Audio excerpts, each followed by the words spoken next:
Mom let out a laugh. Well, no wonder you're still single at 35. I smiled calmly and said, actually, I've been married for 3 years. You just weren't invited to the wedding. The family photo slipped right out of her stunned hands. Can you believe my own mother stood there at our family reunion, mocking my single life? What she didn't know was I'd been happily married for 3 years, and that wedding band, usually hidden on a chain beneath my blouse, was about to shatter her perfect world.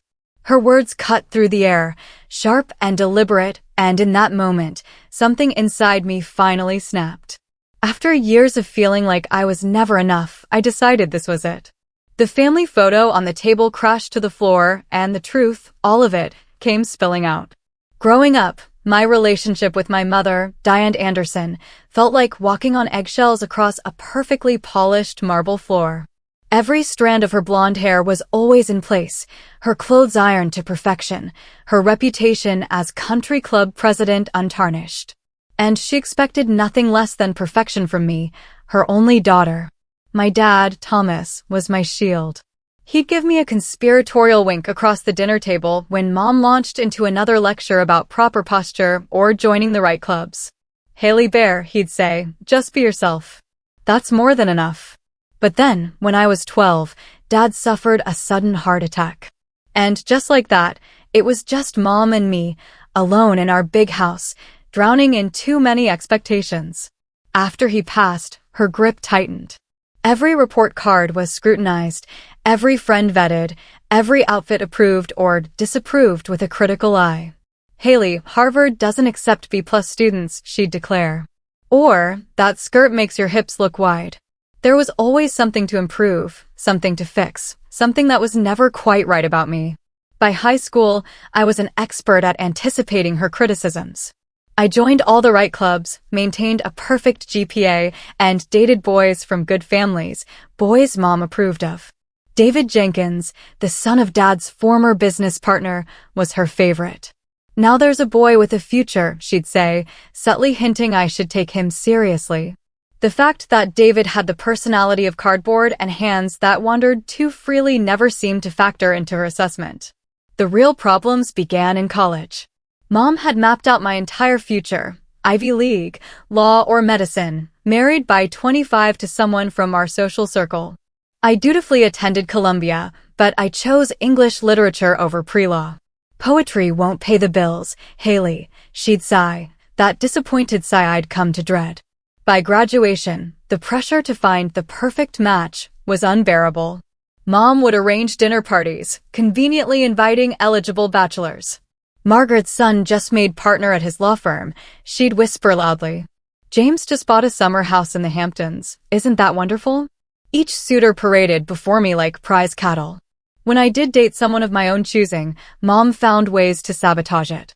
She accidentally mentioned my childhood bedwetting problem to Michael. She questioned Paul's career prospects so aggressively, he never called again.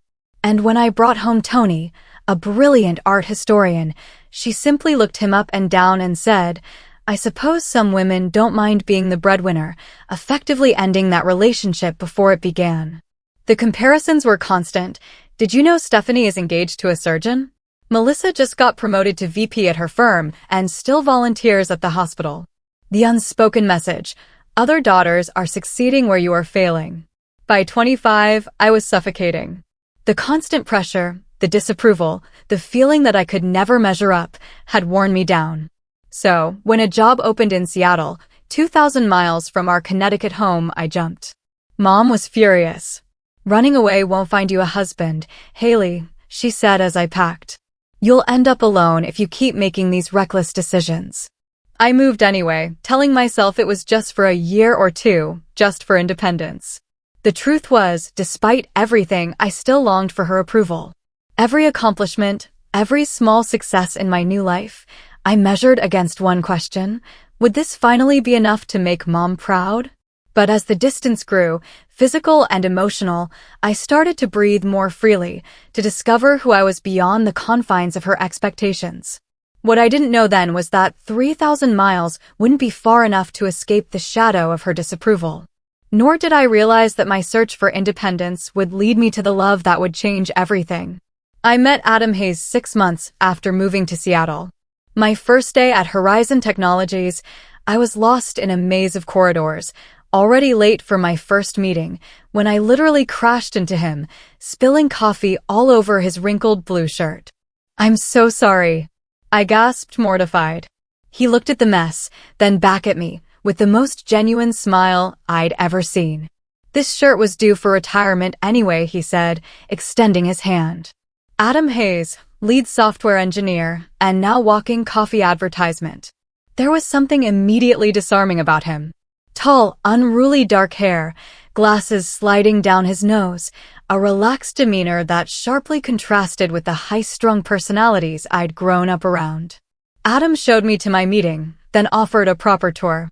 That tour somehow extended to lunch, where I learned he grew up in a small Oregon town, the son of a teacher and a nurse. He'd put himself through college with scholarships and now, at 32, was respected in his field but completely uninterested in climbing the corporate ladder. "I just want to build things that help people," he said simply. Titles and corner offices never interested me much. I could already hear my mother's assessment: no ambition, no family connections, probably no savings account. But something about his authenticity drew me in. We became friends, grabbing lunch, exchanging emails, occasionally meeting colleagues for happy hour. 3 months later, Adam and I found ourselves the last two at the table. Our conversation drifted from work to books to music to childhood dreams.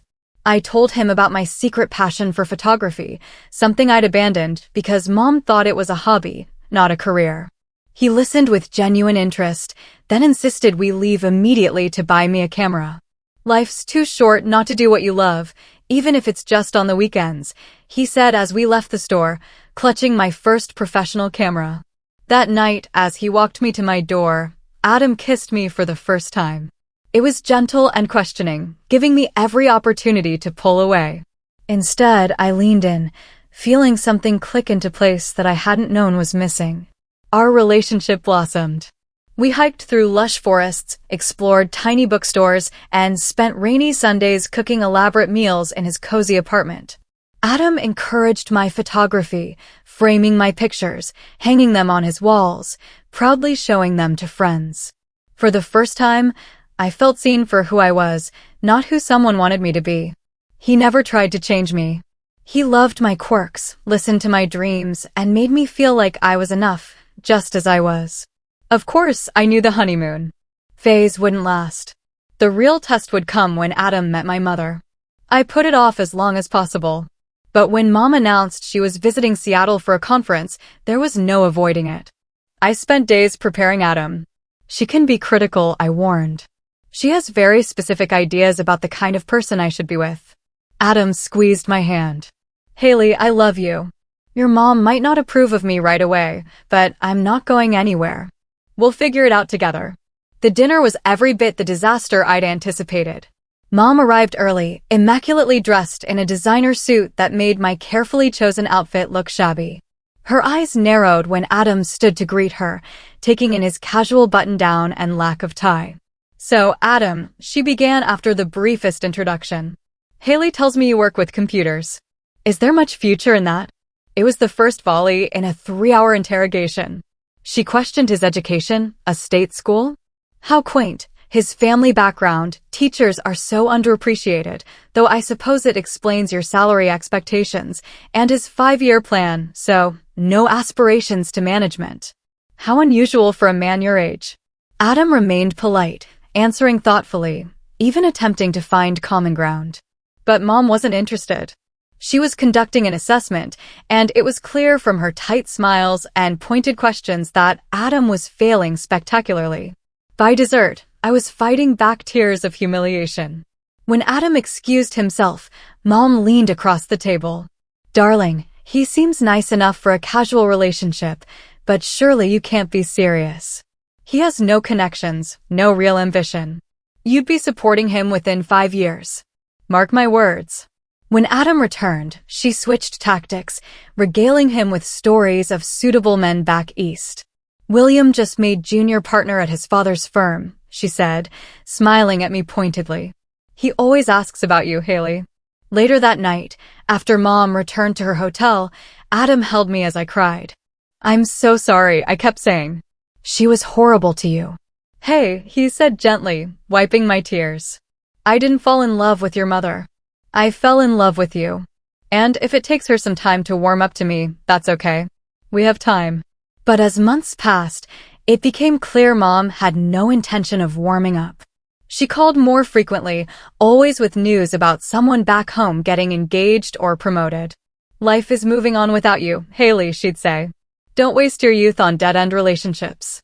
Adam never complained, but I saw the toll it took, his smile fading when her name appeared on my phone, the quiet resignation when I'd canceled plans because Mom had suddenly decided to visit.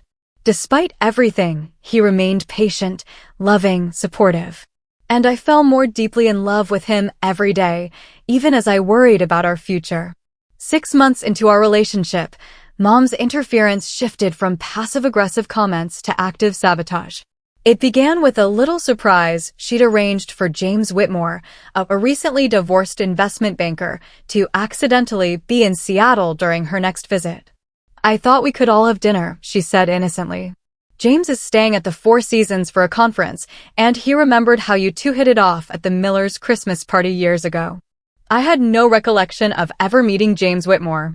That didn't stop Mom from orchestrating an awkward dinner where she practically pushed me into his lap while Adam watched in stunned silence.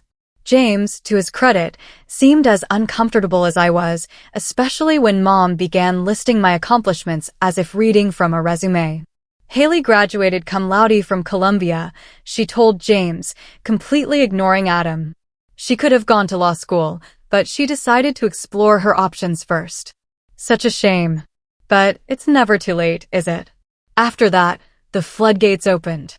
Suddenly, Mom was connecting me with every eligible bachelor passing through Seattle. Michael the neurosurgeon, Christopher the hedge fund manager, Tyler the recently relocated attorney whose mother just happened to be Mom's Vassar roommate. The phone calls became more frequent, more pointed. "Haley, darling, I'm just concerned about your future," she'd say. "You're approaching 30.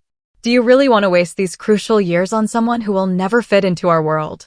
"Adam is my world now, Mom," I'd counter, only to be met with a heavy sigh. "You always were stubborn, just like your father. Look how that turned out for him. Working himself to death in a job that never appreciated him."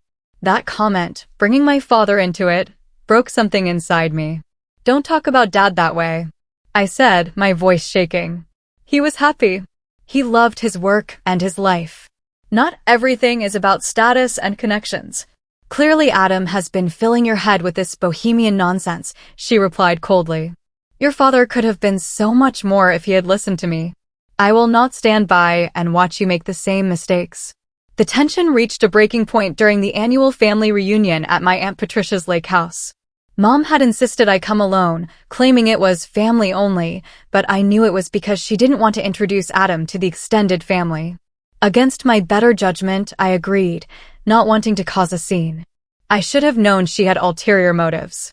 She had invited Bradley Wilson, the recently divorced son of her college friend, who was apparently looking for a nice girl to settle down with.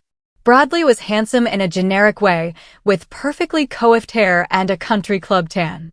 He was also arrogant, condescending, and couldn't stop talking about his Porsche. During dinner, Mom clinked her glass. "I have a little announcement," she said, smiling broadly. "Bradley has just been made partner at Wilson and Associates, and he has generously offered to give Haley some career advice. Isn't that wonderful?" Before I could respond, she added, "Who knows? Maybe he can convince her to move back east, where she belongs." The entire table turned to look at me, expectant smiles on their faces. I felt trapped, cornered. "Actually," I said, trying to keep my voice steady, "I'm very happy with my job in Seattle, and I'm in a serious relationship." Mom's smile froze. "Haley is being modest. This little marketing job is just a stepping stone, isn't it, darling? And as for this boy she's seeing, well, summer flings are so nice, but winter is coming." The table erupted in laughter, indulgent and slightly pitying. My face burned with humiliation. Later, as Bradley cornered me on the porch with thinly veiled propositions disguised as career opportunities, I texted Adam, I can't do this anymore. Can you come get me? 3 hours later, Adam's modest Honda pulled into the circular driveway. The look on Mom's face when I introduced him to everyone and announced we were leaving together was a mixture of shock, anger, and embarrassment. You're making a scene, Haley, she hissed as I gathered my things. No, Mom, I replied, loud enough for nearby relatives to hear. You have been making a scene since the day I introduced you to Adam. The drive back to Seattle was tense. For the first time, Adam didn't try to smooth things over. I can't keep doing this, Haley, he said finally, his knuckles white on the steering wheel. I love you, but your mother is never going to accept me, and I can't spend the rest of our lives being treated like I'm not good enough. Are you breaking up with me? I asked, my heart pounding. He sighed deeply. No. I'm asking you to make a choice. Either we find a way to set boundaries with your mother, or this relationship isn't going to survive. The next few weeks were some of the hardest of my life. I tried explaining to Mom that her behavior was damaging my relationship, but she dismissed my concerns. If your relationship cannot withstand a mother's natural concern, then it's not strong enough to begin with, she'd said. Meanwhile, tensions with Adam grew. We argued about small things, the family pressure casting a shadow over our once easy relationship. I'd wake up in the middle of the night, crying silently, torn between the two people I loved most. The breaking point came when Mom showed up unannounced at my apartment one Sunday morning. Adam and I were enjoying a lazy breakfast when the doorbell rang. There stood Mom, designer suitcase in hand, announcing she'd decided to spend some quality time with me. For the next week, she dominated every conversation, criticized everything from my decor to my job performance, and made it impossible for Adam and me to have any private time. When Adam suggested we all go to dinner to clear the air, Mom declined, claiming a headache, only to call an hour later asking me to come home because she was feeling lonely. After Mom finally left, Adam and I had the biggest fight of our relationship. She's never going to stop, Haley, he said, pacing our small living room. She will keep interfering until she gets what she wants, which is us breaking up. What am I supposed to do? I cried. She's my mother. And I want to be your husband, he shouted back, then stopped abruptly, looking as surprised by the words as I was. In the stunned silence that followed, we both realized we'd reached a crossroads. Something had to change, or we would lose each other. Neither of us knew then just how dramatic that change would be, or how it would alter the course of both our lives forever. 2 months after our fight, Adam and I took a weekend trip to the San Juan Islands. The tension with my mother had created a strain between us we were both eager to escape. We stayed in a small cottage overlooking the water, spent our days hiking through towering pines, and our evenings watching the sunset paint the sky in brilliant oranges and pinks. On our second night, Adam suggested a walk along the beach after dinner. The moon was full, casting a silver path across the dark water. We walked hand in hand, the only sound the gentle lapping of waves and the distant cry of seagulls. Do you remember the first time we went to the coast? Adam asked, stopping to skip a smooth stone across the water. I smiled at the memory. You tried to impress me with your surfing skills and ended up with a bloody nose. He laughed. Not my finest moment. But you took care of me, and that's when I knew. Knew what? That you were the one I wanted to spend my life taking care of and being taken care of by.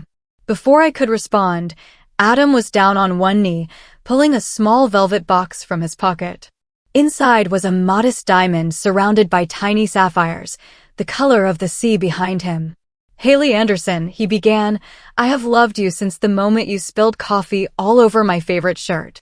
I love your kind heart, your quiet strength, your determination to see the good in people, even when they make it difficult.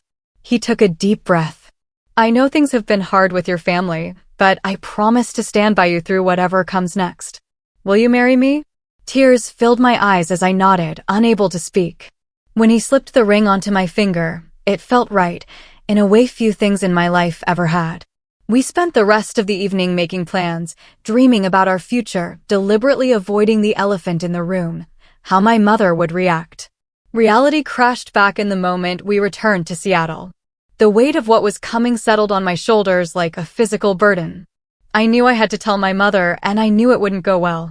After 3 days of putting it off, I finally called her on a Wednesday evening. My hands were shaking so badly, I could barely hold the phone.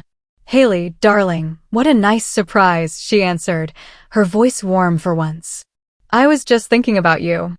Patricia's daughter just got engaged to the most wonderful boy from Greenwich. His family owns that publishing company, you know the one." I took a deep breath.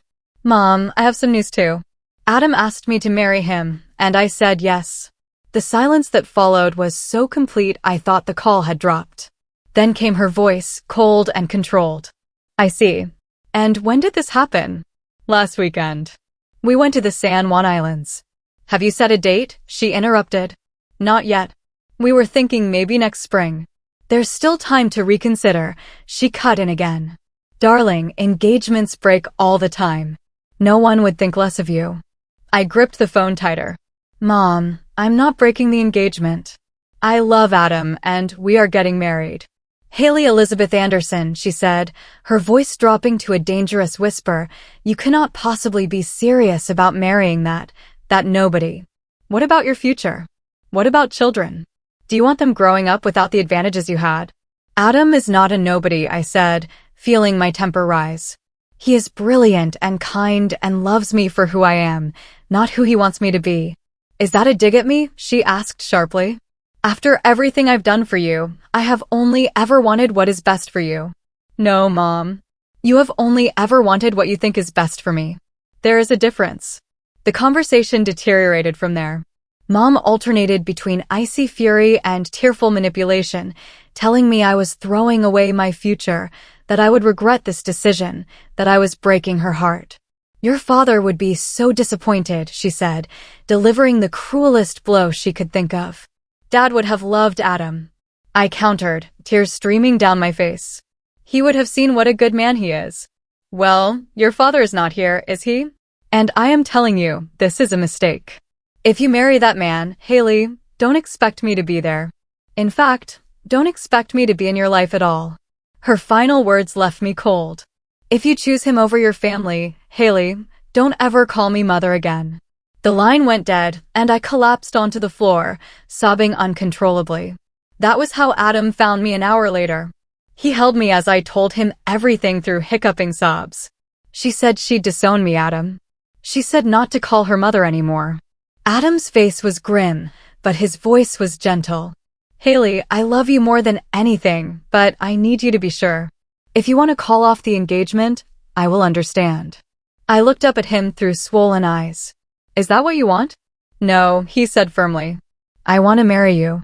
I want us to build a life together. But I don't want to be the reason you lose your family." I thought about my mother's ultimatum, about her constant criticism and manipulation, about the way she'd never accepted the choices I made. Then I thought about Adam, who had loved and supported me unconditionally, who had never tried to change me or mold me. "You are not the reason," I said finally, a small island of resolve forming inside me. "I am not calling off the engagement, Adam. I want to marry you." But what?" I took a deep breath, the kernel of an idea forming. "But I don't think I can face a big wedding with her. Not with her there making everyone miserable. What would you think about eloping? Just us, somewhere beautiful, without all the drama." Adam studied my face carefully. "Are you sure that's what you want? Not just to avoid your mother, but really what you want for our wedding?" I nodded, a strange sense of relief washing over me. "Yes, just us, making promises to each other. That's all that matters to me." 2 weeks later, we were married in a small ceremony on the same beach where Adam had proposed. His parents were there, along with his sister and her husband, and my 2 closest friends from Seattle. It was simple, intimate, and perfect in every way, except for the hollow space where my family should have been. As we exchanged vows with the sound of waves crashing behind us, I made another silent promise to myself. I would not let my mother's absence taint this day, or our future together. I was choosing happiness, choosing love, choosing Adam. It was the hardest decision I had ever made. But standing there, looking into the eyes of the man who loved me completely, I knew it was the right one. What I didn't know then was that this decision would set in motion a chain of events that would force me to live a double life for the next 3 years. A life of secrets and omissions that would eventually collide in the most dramatic way possible. Our honeymoon was a week in a small coastal town in Oregon. For that one perfect week, I didn't think about my mother or the family I'd left behind. It was just Adam and me, starting our life together. Reality returned when we got back to Seattle. My mother had called twice during our honeymoon, leaving messages as if nothing had happened. "Haley, darling, call me back when you get a chance. Janet Williams is hosting a charity gala next month, and I thought you might want to fly back for it. Her son, Steven, just finished his residency at Mass General." I listened with a mix of sadness and disbelief. It was as if she had completely erased our last conversation from her memory, along with my engagement to Adam. When I finally called her back, I carefully avoided any mention of the wedding. "I can't make it to Janet's gala," I said. "Work is really busy right now." "Always work with you," she sighed. "Well, when are you coming to visit then?" "It's been months." This began the strangest chapter of my life. I kept in touch with my mother through carefully choreographed phone calls and occasional visits east, during which I would remove my wedding ring and slip it onto a chain around my neck, hidden beneath my clothes. Adam never came with me, understanding it was easier this way, though I could see the hurt in his eyes each time I packed my bags. When Mom visited Seattle, which thankfully was rare, I would temporarily move back into my old apartment, which we had kept specifically for this purpose. Adam would stay with friends until she left. The apartment was maintained as if I still lived there alone, complete with a single toothbrush in the bathroom and no male clothing in sight. "This place could use a man's touch," Mom would often comment, looking around the deliberately sparse decor. "Maybe if you spent." I would smile tightly and change the subject, the weight of my secret life growing heavier with each lie. Meanwhile, Adam and I built our real life together in a cozy house we purchased in a quiet neighborhood north of the city. It had a small garden where Adam planted vegetables and a spare bedroom we talked about turning into a nursery someday. We made friends, joined a book club, and settled into the comfortable routines of married life. My career at Horizon Technologies flourished. I was promoted to Senior Communications Director. Adam continued to excel, developing software that earned industry recognition. Every success, every happy moment, was shadowed by the knowledge that I was hiding half my life from my mother. There were times I almost told her the truth, when the weight of the deception became unbearable. But then she would make some cutting remark about Adam or my career choices, and I would remember why I'd made this decision in the first place. Our second anniversary coincided with unexpected news. I was pregnant. We'd been trying for a few months, but the reality still took my breath away. As the doctor confirmed what the home test had suggested, Adam squeezed my hand, his face a mixture of joy and disbelief. "We're going to be parents," he whispered, one hand protectively on my still flat stomach. The pregnancy brought our double life into sharp focus. How could I hide a child from my mother? Would I pretend to be a single mother? Would I continue the elaborate charade now with a baby involved? The questions swirled in my mind as my body changed and our baby grew. We found out we were having a girl during the 20-week ultrasound. Adam cried when the technician pointed to the screen and said, "Congratulations, it's a girl." That night, as we lay in bed discussing names, the reality of what I was doing hit me with full force. "My mother doesn't even know she's going to be a grandmother," I said, tears filling my eyes. "What kind of person does that make me?" Adam held me close. "It makes you someone who had to make an impossible choice. You did what you had to do to protect yourself and our family. That doesn't make you a bad person."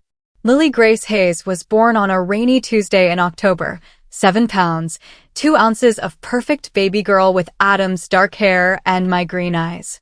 Holding her for the first time, I felt a love so fierce and protective it took my breath away. I also felt a renewed sense of grief for what my mother was missing and what Lily would miss by not knowing her grandmother. I sent Mom a text the day after Lily was born, a carefully worded message that made no mention of Adam or marriage. "Mom, I have some news. You're a grandmother. I had a baby girl yesterday, Lily Grace. We are both doing well." Her response came hours later, a flurry of shocked questions and barely concealed judgment. "A baby? Haley, what are you talking about? Whose baby?" Are you saying you had a child out of wedlock? Why am I just hearing about this now? I didn't answer her calls for 3 days, using the excuse of recovery and newborn care to avoid the conversation I knew was coming. When I finally did speak to her, I gave her the edited version of the truth. Yes, I had a baby. No, I was not in a relationship with the father, technically true, as I was in a marriage, not just a relationship. Yes, I was planning to raise her on my own, with the support of my husband, which I did not mention. Mom was predictably horrified. This is what happens when you move across the country, away from your family and proper influences, she said, her voice cold with disapproval. I knew Seattle would lead to trouble. Well, you have made your bed, Haley. I suppose now you will have to lie in it. She didn't ask to visit, and I didn't invite her. Instead, she sent an impersonal gift basket with expensive baby clothes and a card signed grandmother rather than any personal message. It sat unopened in our hallway for days, a symbol of the gulf between us. As Lily grew from newborn to infant to toddler, the weight of our secret life became increasingly difficult to bear. Adam's parents visited regularly, doting on their granddaughter, filling our home with laughter and love. My side of the family remained a conspicuous absence, explained away to friends with vague references to complicated family dynamics. The logistics of maintaining our charade grew more challenging. When Mom occasionally visited Seattle, the temporary moves back to my old apartment now included packing up not just my things, but all evidence of Lily as well. I would tell Mom that Lily was staying with a friend or with her father for visitation. The lies piled upon lies, creating a precarious tower that I knew could not stand forever. Each deception required another to support it, until I could barely keep track of what I had told whom. The strain began to show in my relationship with Adam, in the dark circles under my eyes, in the way I would sometimes find myself staring at Lily and wondering if I was teaching her that it was okay to hide who you really are. By the time Lily turned 2, I was exhausted by the double life. Adam and I had begun discussing whether it was time to tell my mother the truth, to stop living in the shadows, regardless of the consequences. But every time I worked up the courage, something would happen to remind me why I had made this choice. A cutting remark from Mom about single motherhood, a pointed question about when I was going to get my life together and find a proper father for Lily. As Lily's 3rd birthday approached and my 35th birthday loomed, the annual family reunion invitation arrived in my email. This year, it would be held at my mother's house, a command performance I knew I couldn't avoid without raising suspicions. Little did I know that this reunion would be the catalyst that would finally bring my 2 worlds crashing together, forcing me to confront the truth I had been hiding for 3 long years. I arrived at my mother's Connecticut home on a Friday afternoon in June, alone as always. Lily and Adam had remained in Seattle, a separation that felt more painful than ever. Mom greeted me at the door with air kisses and a critical once-over. "Darling, you look tired," she said, ushering me into the foyer. "Is that child keeping you up at night still?" "At 3, she really should be sleeping through." "Lily sleeps fine, Mom," I replied, setting down my suitcase. "It's just been busy at work." The house was immaculate as always, every surface gleaming, fresh flowers arranged just so in crystal vases. Family photos lined the hallway, carefully curated snapshots of a life that existed only in my mother's mind. There I was in my graduation cap and gown, standing between Mom and Dad, his arm around my shoulders, his smile proud and genuine. There was Mom at some charity event, elegant in black tie attire. Conspicuously absent were any photos of Lily, my own daughter, relegated to a secret that didn't fit the narrative of our perfect family. The reunion officially began that evening with dinner for the immediate family. Extended relatives were set to arrive the following day.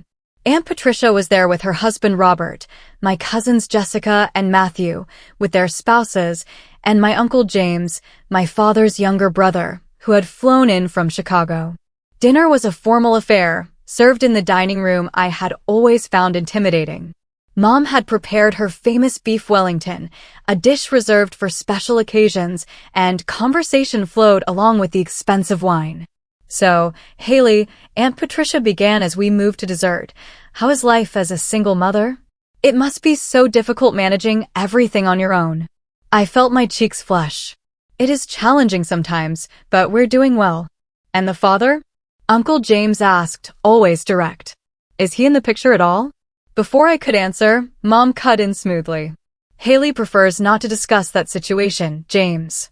Some decisions, once made, are best left in the past. The way she said it, with that slight edge, made it clear what she thought of my situation. I gripped my fork tightly, fighting the urge to tell them all the truth then and there. The evening progressed with more subtle digs and probing questions disguised as concern. By the time I retreated to my old bedroom, I was emotionally exhausted. I called Adam, speaking in hushed tones even though my door was closed. I don't know if I can do this for another 2 days, I confessed, curled up on my childhood bed. Mom keeps making these comments, and everyone looks at me like I'm some cautionary tale. Then tell them, Adam said simply. Tell them the truth, Haley. Or come home. You don't have to stay there and take this. I sighed, looking around the room that had once been my sanctuary and now felt like a museum to a person I no longer was. I can't just leave. That would only make things worse. And I'm not ready to tell them yet. I need to find the right moment. The next day brought the arrival of the extended family, cousins, second cousins, and great aunts filling the house with noise and activity. I moved through the crowd, answering the same questions about Seattle and work and Lily, carefully navigating around any mention of my personal life. It was during the formal dinner that evening that everything came to a head.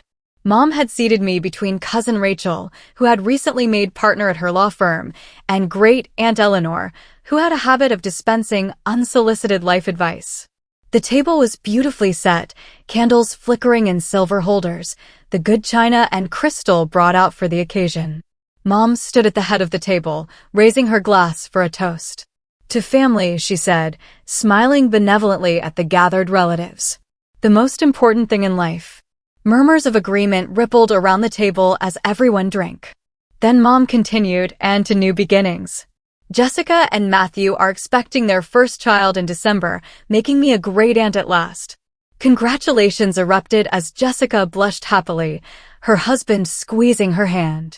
I felt a stab of pain, thinking of Lily, who was already 3 and had never been acknowledged this way by her own grandmother. And of course, Mom added, her gaze sliding to me, we continue to hope that Haley will find her way. 35 and still single. But as they say, it's never too late. Laughter rippled around the table, indulgent and slightly pitying. I sat frozen, the wine glass halfway to my lips, as Mom continued, though perhaps it is time to accept that some women are simply meant for career success rather than family life. Not everyone can have it all, after all. Actually, Mom, I heard myself say, my voice clear and steady despite the thundering of my heart. I'm not single. The table fell silent, all eyes turning to me. Mom's smile remained fixed, though her eyes narrowed slightly. Darling, what are you talking about? Have you been keeping secrets? From your mother. There it was. The perfect opening, delivered with just enough saccharine concern to mask the accusation beneath. Something snapped inside me. 3 years of lies and pretense and hidden resentment, finally breaking free. Yes, I have, I said, setting down my glass carefully. I have been married for 3 years. The silence that followed was absolute. Mom's smile froze, her face a mask of confusion and disbelief. What are you saying, Haley? This is not funny. It's not a joke, Mom. I married Adam Hayes 3 years ago. The same Adam you said was not good enough for me. The same Adam who is Lily's father and my husband. Around the table, relatives exchanged shocked glances. Aunt Patricia's hand flew to her mouth. Uncle James let out a low whistle. That is not possible, Mom said, her voice rising slightly. You would have told me. You wouldn't have kept something like that from your own mother. I laughed, a sound without humor. Wouldn't I? You told me if I married him, I should never call you mother again. You gave me an ultimatum, and I made my choice. I never said that. She protested, looking around the table for support. Haley is exaggerating. We had a disagreement about her boyfriend. That's all. Husband, I corrected. And you did say it. You said if I chose him over my family, not to call you mother anymore. So I did what you asked. I never told you I got married. I never told you Adam is Lily's father. I never told you about our house or our life together or any of it.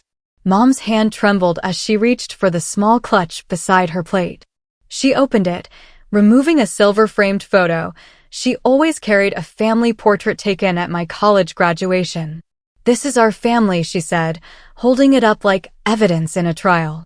"Just us. That was 10 years ago, Mom. This is our family now." I pulled out my phone, opening to a recent photo of Adam, Lily, and me at the park, our faces close together, smiling in the sunlight. I held it out to her. Mom stared at it for a long moment. Then, suddenly, the frame slipped from her fingers, crashing to the table and sending shards of glass across the pristine white tablecloth. "You lied to me," she whispered, her face pale. "For 3 years, you lied to my face." "Yes," I admitted. "I did. Because you gave me no choice.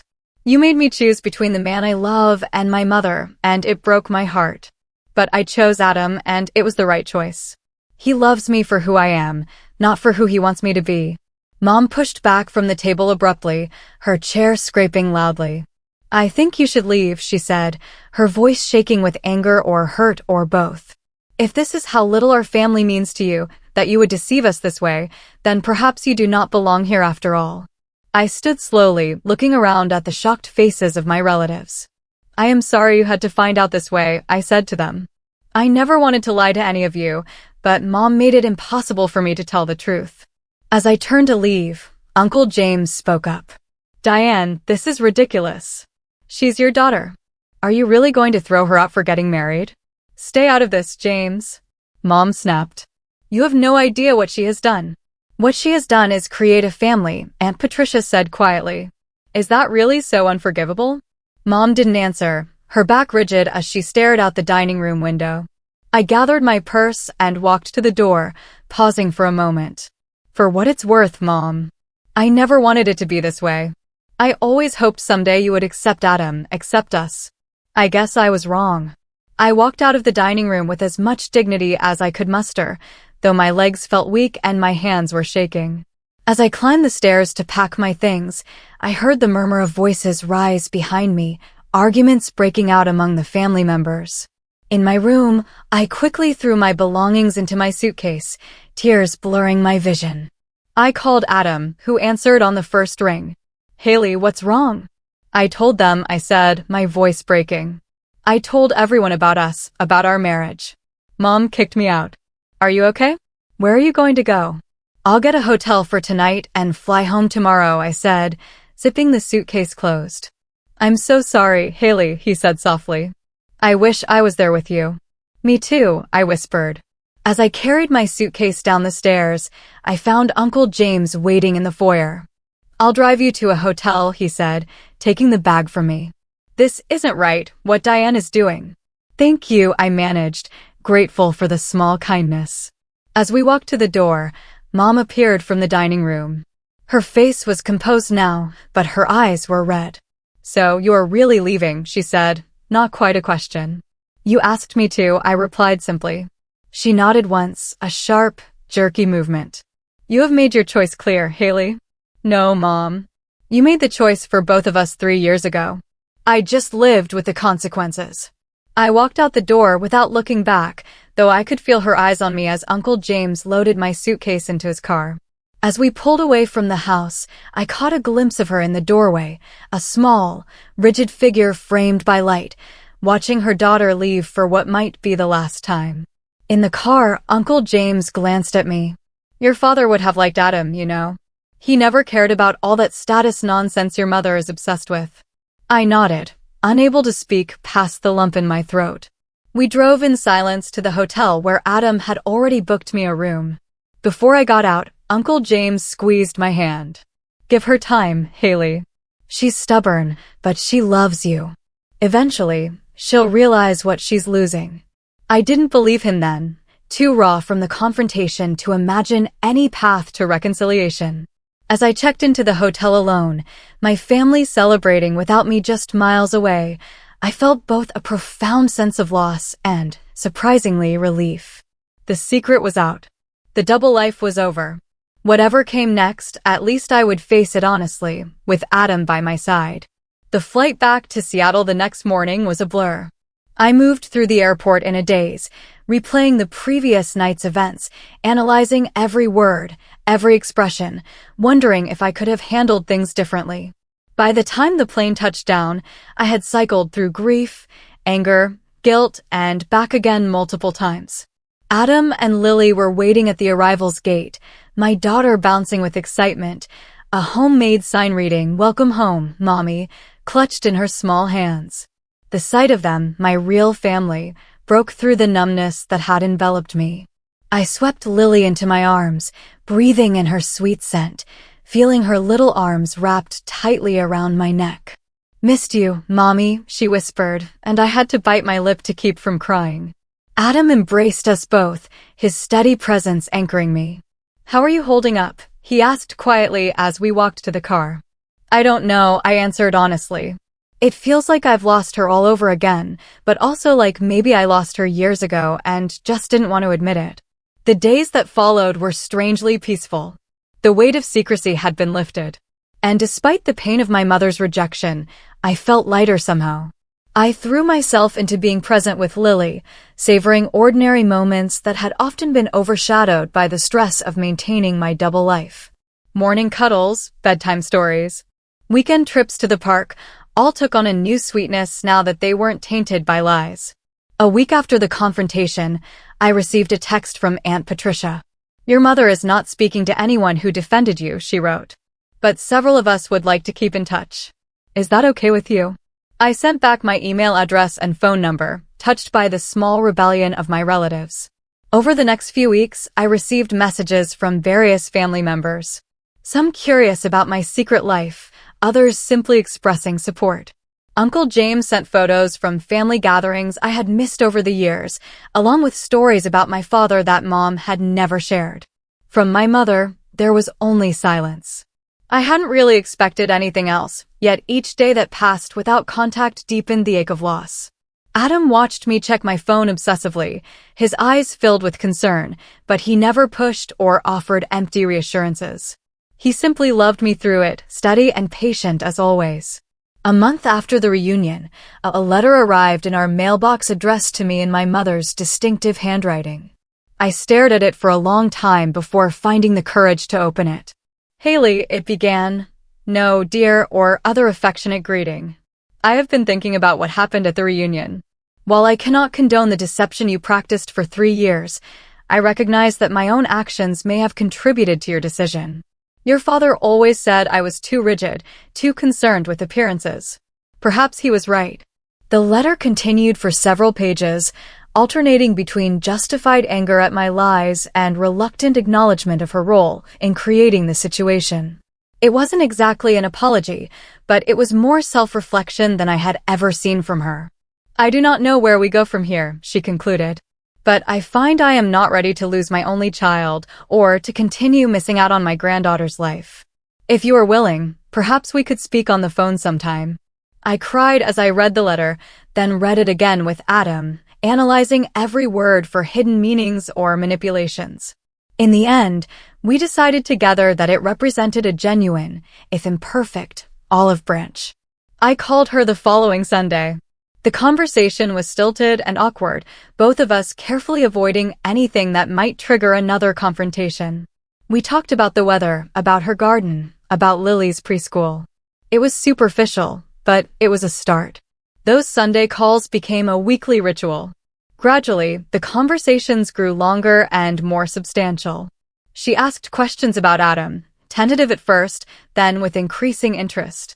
I shared stories about our life together, our home, our plans for the future. She listened, occasionally offering comments that revealed she was still processing the reality of my choices.